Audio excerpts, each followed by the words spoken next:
First thing when it comes to a simple way to save money when you're broke is to pick up shifts or find a side hustle where you can generate more income. I have been doing this for years.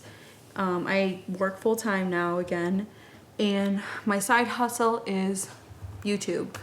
So whatever I make on YouTube goes towards savings. It's not much, but it's something.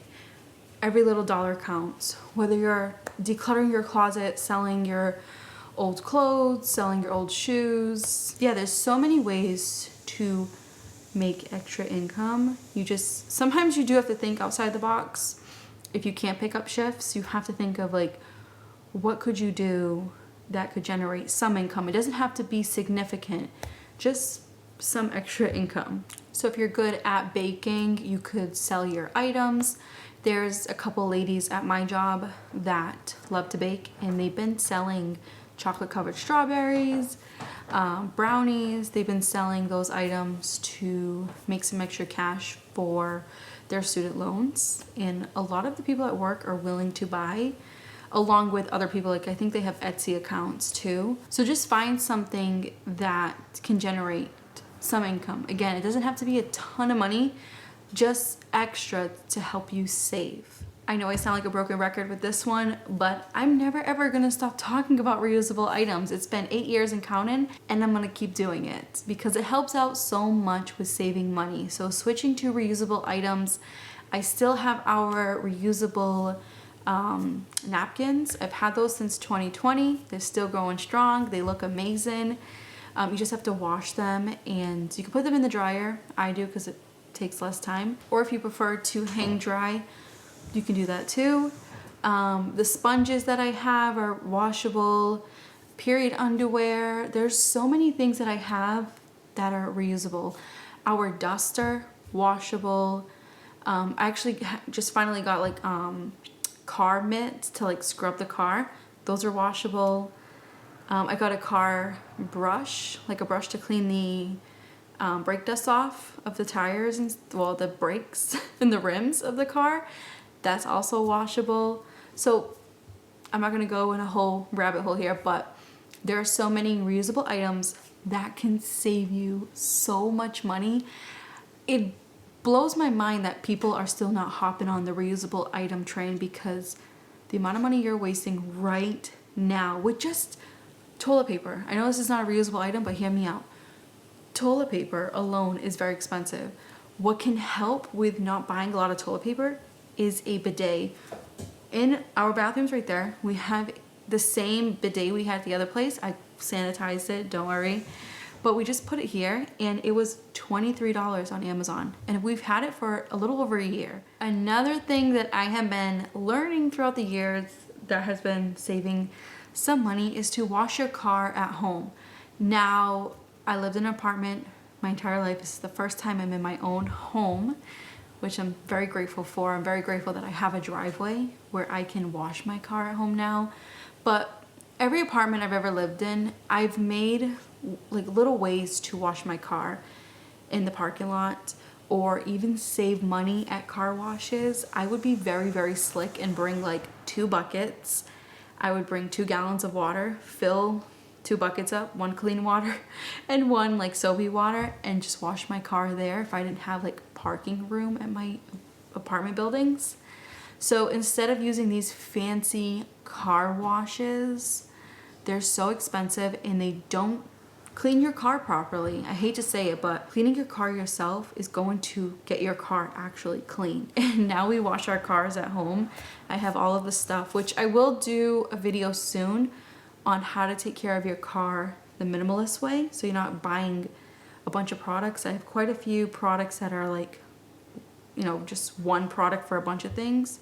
So stay tuned for that video. This is another thing that I've talked about, but it helps, and that is to freeze your produce. We freeze broccoli in this house, bread, flatbreads, English muffins. Like, we freeze a lot of things. Like, our freezer down there is packed, more packed than our fridge.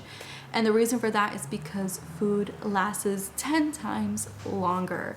So if you're not freezing your bread, or you're not freezing your broccoli or your cauliflower, there's quite a few things that you can freeze that can save you so much money because the produce is going to last longer in the freezer than the fridge. Another thing that we have been doing for, I want to say like a little over a year now, and that is to cut out constant snacking on junk food.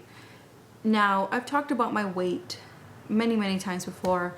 I'm on a weight loss journey, and what has kind of ruined my whole weight loss situation is, and budget I should say too, is buying chips, buying cookies, bars, like little snacks here and there. And then you have your house filled with snacks. You spent a lot of money on the snacks, and when it comes time for like movie night or even like during the day, like there were times like around right now before, like it's almost dinner time. Before dinner, I would go grab a snack. It's like, no, there's no need to grab snacks constantly. If you are hungry, instead of going for chips, go for an apple. Apples are super cheap. Oranges are cheap, and they're just better for you. And I don't know, they add more nutrients.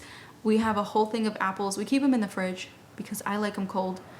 We have a whole thing of apples in the fridge. If I want a snack, I will peel the apple. I'm not a fan of the peel, to each his own, but I will peel the apple, throw some cinnamon on it, you know, chop it up, then throw the cinnamon, and voila, that is my snack before dinner or before anything. I don't know. Whenever you snack, just try to snack on things that are a lot healthier for you. I know it's hard, trust me. I love cookies, I love ice cream, I love all of the bad stuff, but constantly buying chips and those junk food items can really hinder your budget and your health. Consider doing project pan for makeup. I don't know if this goes for like other beauty products or like hair products and stuff, maybe, but I personally have never did project pan because I don't wear makeup. Maybe in the future I will. What this basically means is to use up what you have until you hit pan, which is like the little bottom part of your compact or foundation. Like make sure you're using every last drop, then you can go buy something new. I know it's a little controversial because with how the world is these days, everyone is looking for like the next best product, and that can really ruin your budget and your savings goals. So best thing you can do is to consider starting project pan with your makeup and beauty items. I know for me, all I have is shampoo, conditioner for hair products. I have a leave-in conditioner and a hair oil. That's it, 4 items. And when those items are empty, then I buy them again. I don't overly stock like I used to because one, it's expensive to stock up unless I can buy like a bag of the shampoo that I get and refill the bottle, which is pretty cool and helps with waste. But when it came to like back in the day, I used to buy a bunch of bottles of shampoo and have it stocked up in my bedroom when I lived with my mom back in the day. Or makeup, I was so bad with makeup. I would have like buckets and buckets of like lip liners, lipsticks, things that I never wore. I just always wanted the next best thing. So let's not do that, you guys. Let's use up what we have, not only to save money, but also help the environment at the same time. This is one of my favorite advices, and that is to work with what you got. I know I get a lot of hate in the comments throughout the years of me wearing the same thing, me not doing my hair, and just not switching up my look and looking better on camera. To be honest with you guys, I'm not in the mix of like trying to buy a bunch of things. I'm in the mix of like working with what I got when it comes to clothes. If I didn't do that, we wouldn't be in this beautiful house. We did do a lot of sacrifices to get this house. And like I said, I'm not gonna stop saying it. I'm so grateful to be here. It was so worth the sacrifices. So my wardrobe isn't the best. It's not the most stylish. It's not the most sophisticated wardrobe for an almost 34-year-old. But I'm comfortable in what I have. I can make it work. That's all I care about. So working with what you already have. Also goes for your living space. You do not need to buy the newest couch. We have the same couch that we've had since 2021. It's not new, but it's also not old. And what I do is I just keep up with it. I fabric shave it, deep clean it with the Bissell. Lately I bought a shot vac, like the vacuum that's like really powerful for wet stuff. It's like wet and dry. I've been using that on the couch and it's been cleaning it perfectly to get all this guy's fur off. So yeah, there's just so many ways that you can just work with what you have and be grateful for what you have. Anyways, you guys, I hope you enjoyed this really short video. Anyways, I'm gonna get ready for dinner. I hope you enjoyed, and I will catch you in the next video.